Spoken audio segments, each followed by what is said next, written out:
இந்த விஷுவல்ஸ பாருங்களேன். இதுதான் இந்தியாவுடைய தலைநகரமான டெல்லியோட நிலைமை.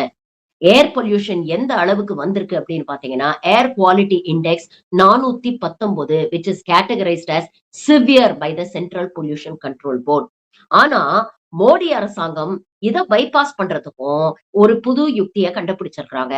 அதாவது வேர்ல்ட் ஹெல்த் ஆர்கனைசேஷன் சொல்ற ஸ்டாண்டர்ட்ஸ் எல்லாம் வெறும் கைட்லைன்ஸ், அட்வைசரிஸ் தான். அதெல்லாம் நாங்க மெயின்டெயின் பண்ணணும் அப்படிங்கிறது மேண்டேட்டரி கிடையாது அப்படின்னு சொல்லிட்டு, இவங்க புதுசா ஏர் குவாலிட்டி இண்டெக்ஸ மெஷர் பண்றதுக்கு ஒரு நவீன ஃபார்முலா கண்டுபிடிச்சிருக்காங்க. According to Narendra air monitoring observatory, இந்த லெவல்ஸ் எல்லாம் நார்மல் அப்படின்னு இந்த அரசாங்கம் சொல்லுது. அதாவது வேர்ல்ட் ஹெல்த் ஆர்கனைசேஷன் சொல்ற ஸ்டாண்டர்ட்ஸ இவங்க மெயின்டெயின் பண்ண மாட்டாங்களாம். அது இந்தியாவில் இருக்கக்கூடிய மக்களுக்கு அது நடைமுறைப்படுத்த மாட்டாங்களாம். மாறாக இவங்களா புதுசா ஒரு ஸ்டாண்டர்ட்ஸ் கிரியேட் பண்ணிட்டு இருக்காங்க.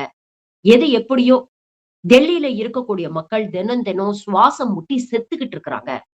ஆனா அத பத்தி எந்த நடவடிக்கை எடுக்காம பாஜக அரசாங்கம் வேடிக்கை பார்த்துக்கிட்டு